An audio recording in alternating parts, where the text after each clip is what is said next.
हे भाजीचं मांडव, कारली लावली. हे बघा लागलेत कारली, आता सुरुवात झाली. सोबत काळू पण आला, आमचा छोटूसा झरा.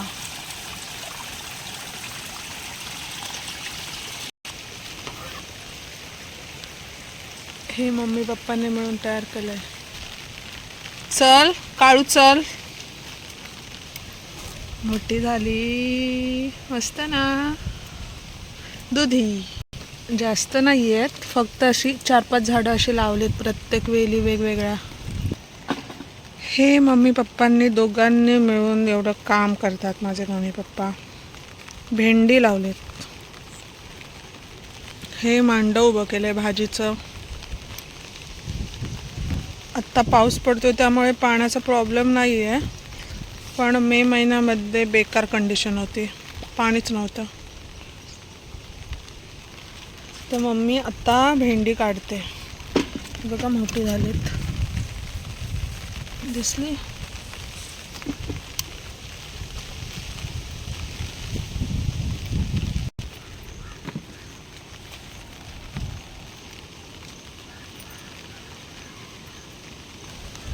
आत्ता जरासा पाऊस थांबलाय त्यामुळे, नाहीतर कंटिन्यू पाऊस पडत होता 4-5 दिवस. आत्ताही पडतोय, 5 जुलै आज, पण आता थोडा ओसरलाय.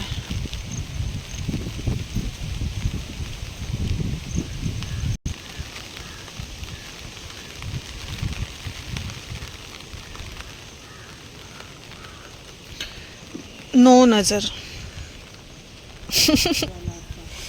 इथे लावलेली आणि चांगला मुळा होता, पण पावसामुळे पूर्ण वाट लागली त्याची. पूर्ण पाणथळलाय तो ना, पाणी पाणी झालं. हे असं नुकसान होतं. काळूला काय भेटलंय, काय खातोयस काळू?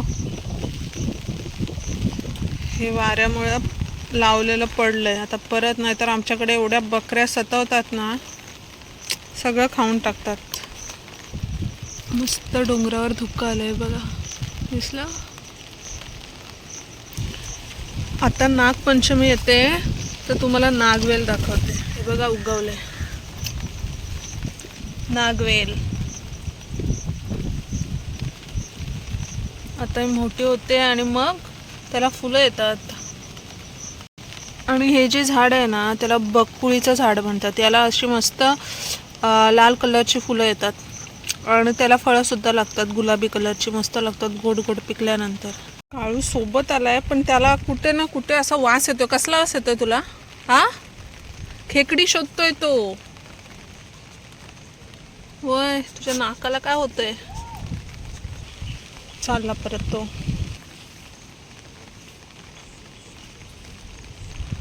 याचं परत ते सुरू झालंय, काही ना काही शोधतोय हा. हे बघा मला दगड भेटला.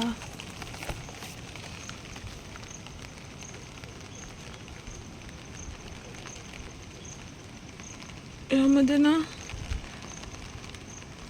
असं चमकते काहीतरी, दिसलं का?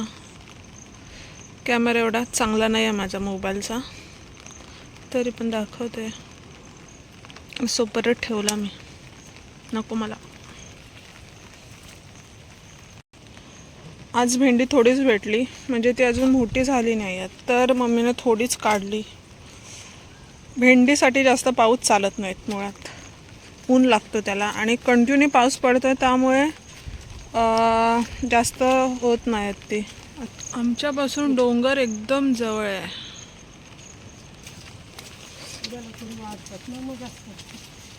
मोठी होते उद्या भेंडी जरा. मम्मी बिना चपलेशी चालते आणि मी तिला सांगते घाल चप्पल, तर ती बोलते नको. हे अजून छोटी झाडं आहेत, अजून मोठी व्हायची बाकी आहेत.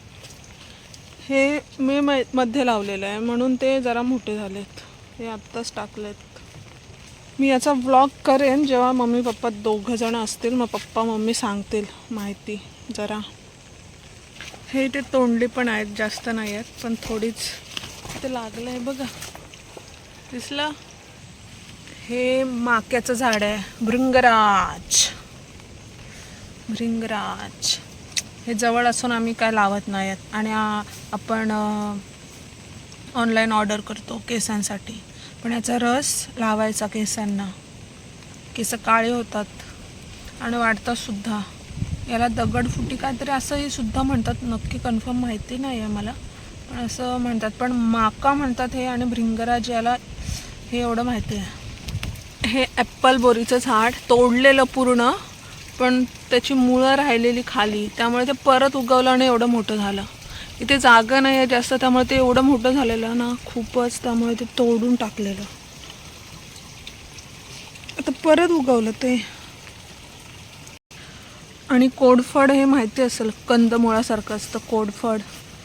ती जमिनीमध्ये खूप अशी मोठी होते तयार, तिचे पाय तयार होतात, मग ते उकडून खातात.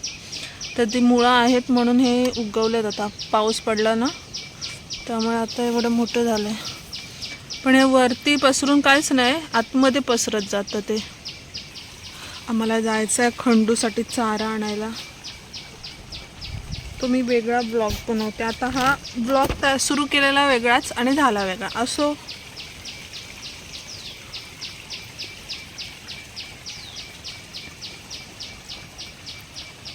मला पाण्याचा आवाज कॅप्चर करायचा, रेकॉर्ड. मस्त आहे ना, वाहतोय.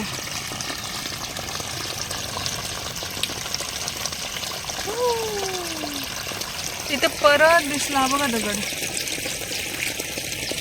चकाकतो तो. हे आमच्याकडे अशी दगडं खूपच आहेत. मम्मीला अननस भेटला पिकलेला, दाखवते. हे बघा, झाडावर अननस पिकलेला भेटला, तो असं काढला. आता हे सुद्धा तोडून लावले ना तरी पुढल्या वर्षी परत त्याचे अननस तयार होतील. हे तोडायचं आणि जमिनीत लावायचं. मस्त खाणार. हे खंडूसाठी चारा काढला हिरवा. हे पेरूचं झाड, पेरू लागलेत, अजून छोटे आहेत.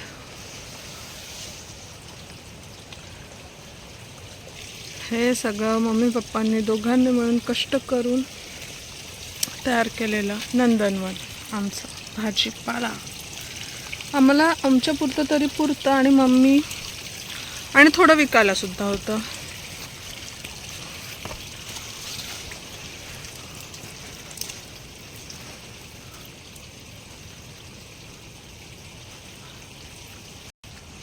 ही थोडी भाजी काढली. हे आपलं काय ते मम्मी याला काय बोलतात, घोसाळी. घोसाळी एकच भेटला. आणि एवढी भेंडी. आत्ताच सुरुवात झाली घोसाळीला, पण त्याच्यात 2च वेली आहेत, जास्त वेली नाही आहेत, त्यामुळे त्याला जास्त लागली नाही आहेत. अशा प्रकारे मी हा ब्लॉग इथे संपवते. आवडलं तर नक्की लाईक करा, शेअर करा आणि सबस्क्राईब करा. चला बाय. मम्मी तोंडली काढते. चला बाय बाय.